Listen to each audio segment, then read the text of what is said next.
The vulture is one of the most misunderstood creatures on the face of the earth. It's called a scavenger and a predator, and it's looked down upon because it circles the skies waiting for creatures to die. But I think the vulture is a bird of peace. When you watch a vulture in flight, you can't help but feel peaceful. Its flight is graceful, patient, and gentle, whereas other birds display nervous energy and even stress. Take a look at these hummingbirds, for example. I find watching hummingbirds very stressful. Or these pigeons ascending in a great flapping of wings. We are taught to revere eagles, especially the endangered ones, and truly their majestic and charismatic presence is worthy of our respect. And who doesn't love a fluffy owl? And yet, these are birds of prey. They swoop down suddenly and swiftly, scooping up and killing innocent living creatures in order to eat them. Whereas vultures wait patiently for carcasses of animals already dead. Vultures are the green peacekeepers cleaning up the earth, removing decaying flesh that would otherwise breed maggots and flies, creating diseases. Condors are found in North and South America and Africa.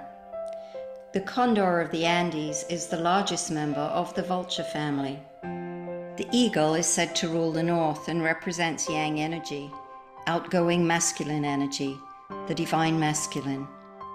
Whereas the condor rules the south and represents the yin energy, the peaceful, loving energy of earth, the divine feminine. If you think about the major wars in the world, they have primarily taken place in the northern hemisphere, with the exception of the conquest of the south by the conquistadores from Spain and Portugal, countries in the northern hemisphere. When we think of Europe and North America, we think of civilization, war, the hustle and bustle of city life, scrambling to make a living. When we think of South America, we think of gentle people, living at high altitude, playing beautiful Andean flute music. There is a spirituality that comes from living at high altitude in the Andes, and a way of life that is slower and has a more gentle pace than that in the north. The South American people also seem more connected to nature. There is a song made famous in 1970 by Simon and Garfunkel entitled El Cóndor Pasa, and it uses the music of a well-beloved Peruvian song written by Daniel Alomía Robles. The song has many versions of lyrics, most of them added afterwards by other artists. In the Simon and Garfunkel version, there is no mention of a condor. Instead, the chorus talks about a swan.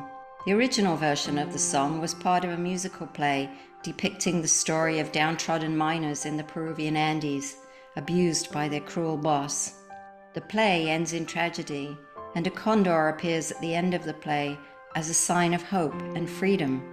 I found it interesting that the wingspan of a condor is reported as 10 feet 10 inches, because the number 10 in numerology and in the tarot signifies a new beginning, a new chapter.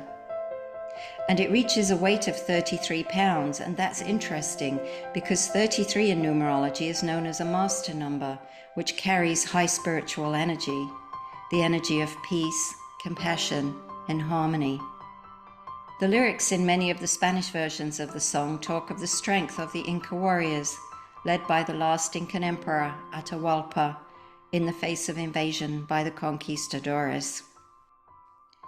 The lyrics, which are reportedly the original lyrics of the song, begin with these words: "The condor of the Andes has awakened with the light of a new happy dawn."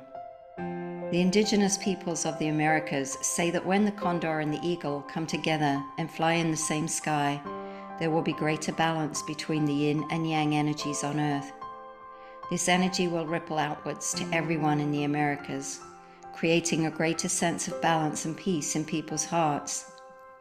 What seems to come forward in all the versions that I found of this haunting song is that the condor is a sign of peace, freedom, and the end of suppression.